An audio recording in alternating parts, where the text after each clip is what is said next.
Philosopher Frantz Fanon says that what happens is that the victim begins to agitate. He uses all types of means against his executioner in fighting for a position of equality.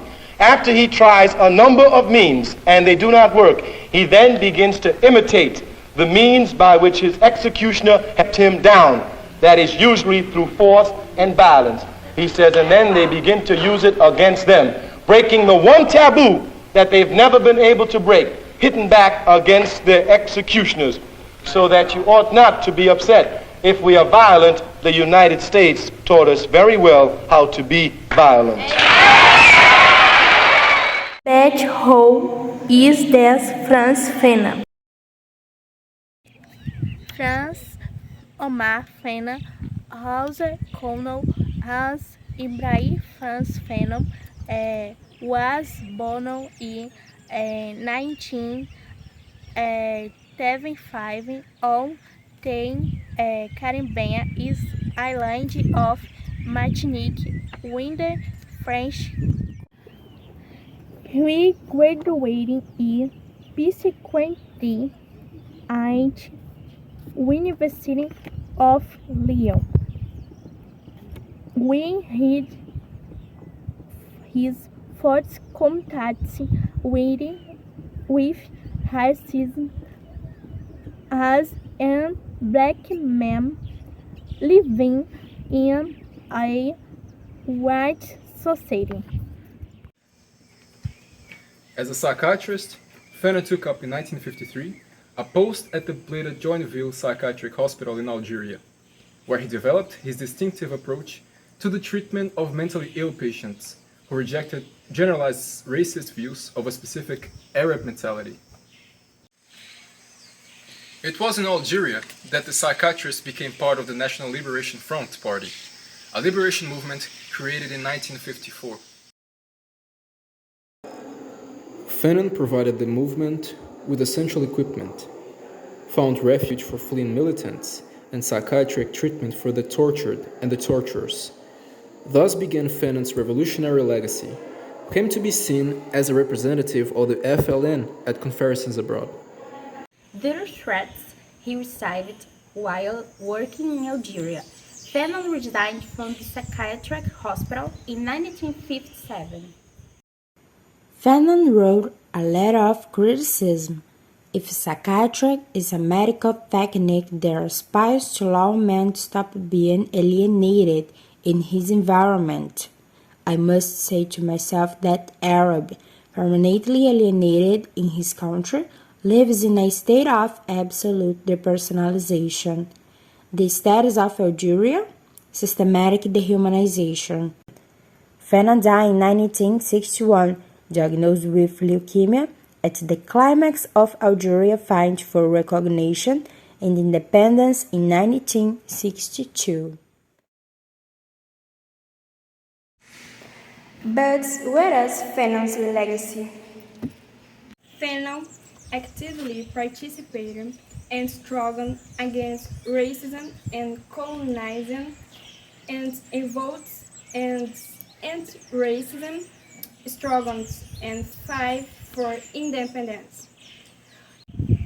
He was favorable to using violence against colonizing and oppressions in order to guarantee freedom.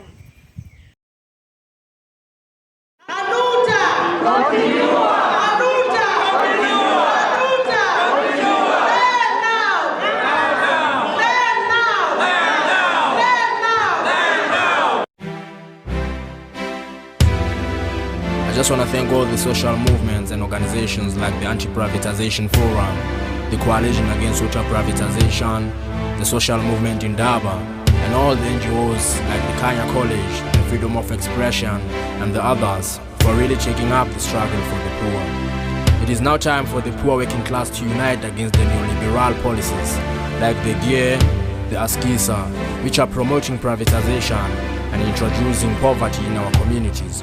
We must unite and fight the World Bank, the IMF, the WTO, the NEPAD, and stand in solidarity with our brothers and sisters in Iraq, Palestine, Zimbabwe, Somalia, and all countries fighting the same struggle. Because the people united will never be defeated. Amandla. Ooh, I will never let them kill my brothers and sisters in Palestine, in Iraq, Somalia, Zimbabwe. Ooh, yes, I won't.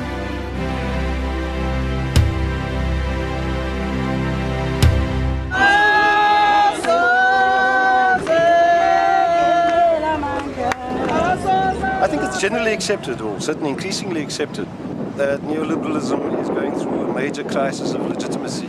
Certainly it's in crisis, but I think the largest contributor to that crisis has been the growing number of struggles internationally against neoliberalism.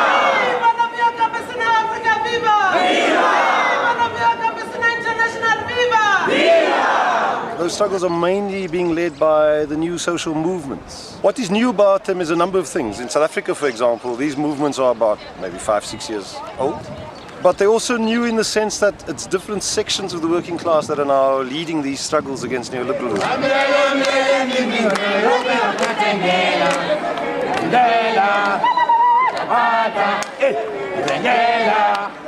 We have worked with Fanon, particularly in the area of promoting workers' rights in the informal economy.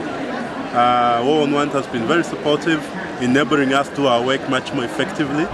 And we are hoping that in 2007, Fanon probably can scale up so that we do more work. Most of the workers in the informal economy now are able to stand, they are enjoying confidence in claiming their own rights, speaking to government, speaking to local authorities. So we wish Fanon all the best.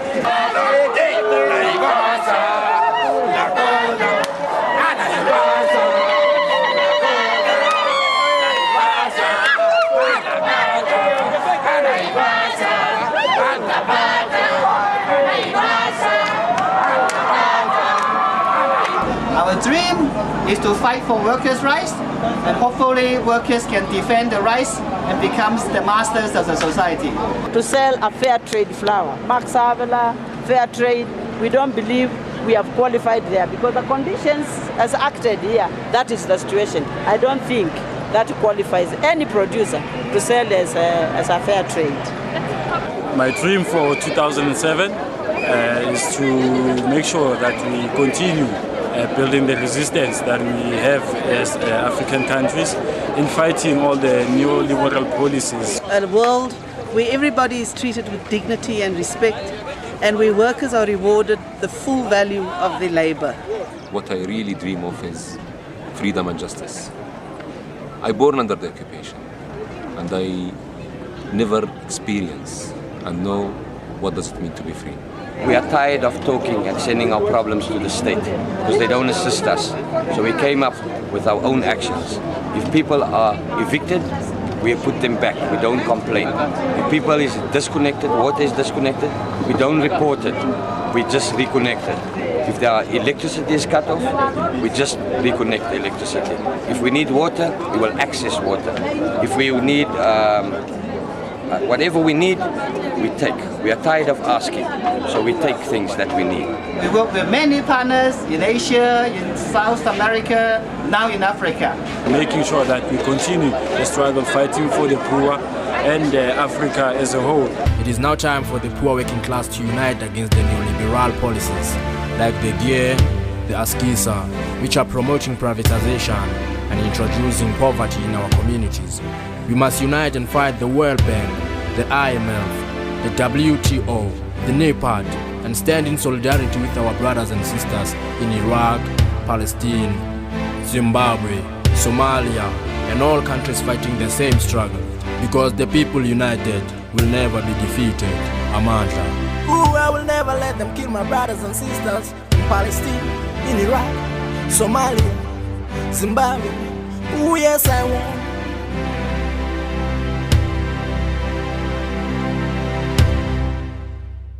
And what are the legacies left in his books?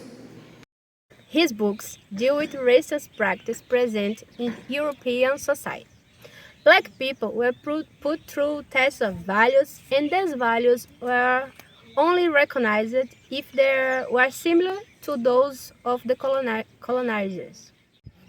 European colonial racism against black people led to a loss of traditions, culture, language, and ways of life. Bye.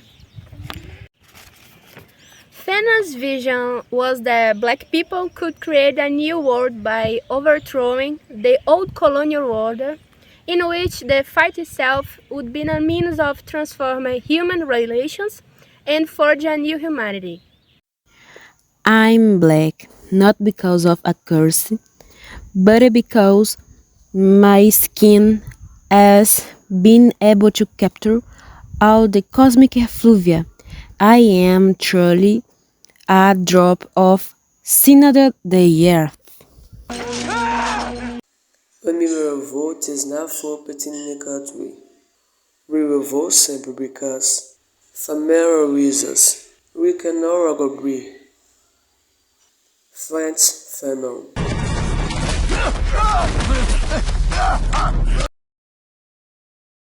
What does Fanon's legacy inspire today? Angela Davis, a black woman born in Alabama, one of the most racist states in the USA.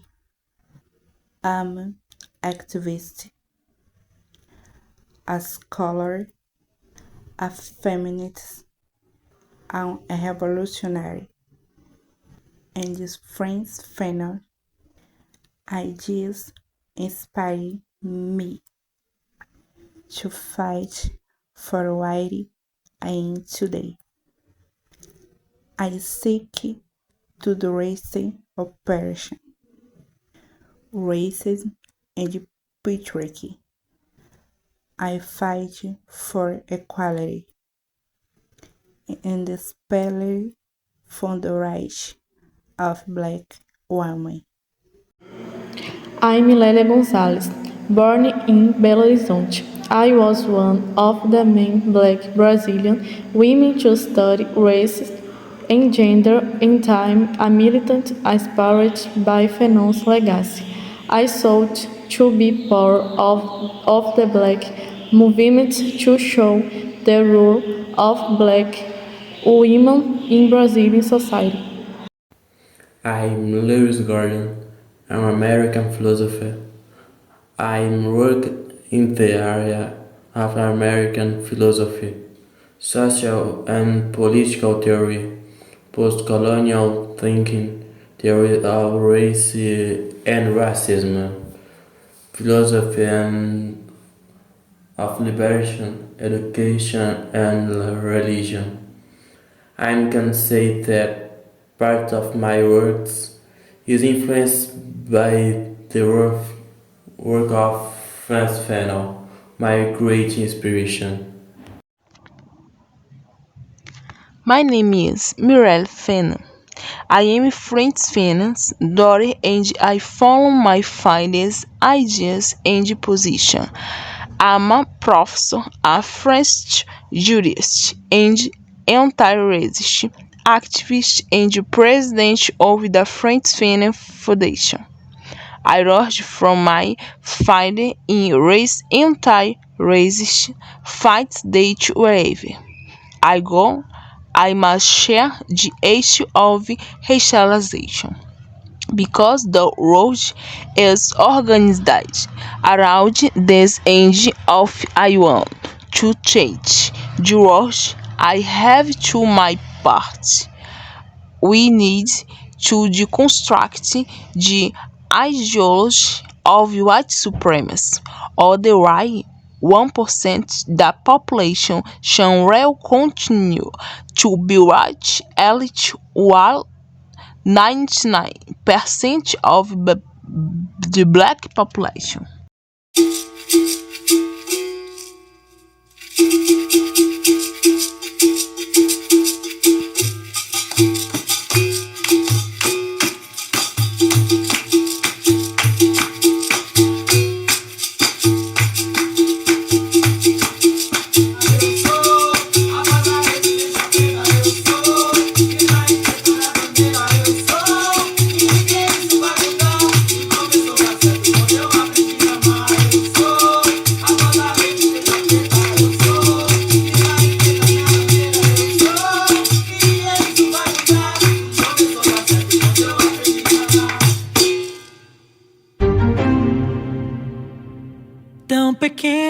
sensível ao toque do abusador, logo cedo definido pela voz a sua cor. Esquecido pelo pai e a mãe que fez e não criou, mas agradecido a Deus por sua avó e seu avô. Marginalizado e só por não ser mais um igual, incapaz de ver beleza em seu corpo natural. Endeusava o branco por não ser o padrão real, mas compreendeu que o mundo é seu, tentar nunca faz mal. Eu sou a voz da resistência preta. Eu sou quem vai em preta, minha bandeira. Eu sou, e ninguém isso vai mudar. Tudo começou a dar certo quando eu aprendi a me amar. E eu sou a voz da resistência preta. Eu sou quem vai em preta, minha bandeira. Eu sou, e ninguém isso vai mudar. Tudo começou a dar certo quando eu aprendi a me amar.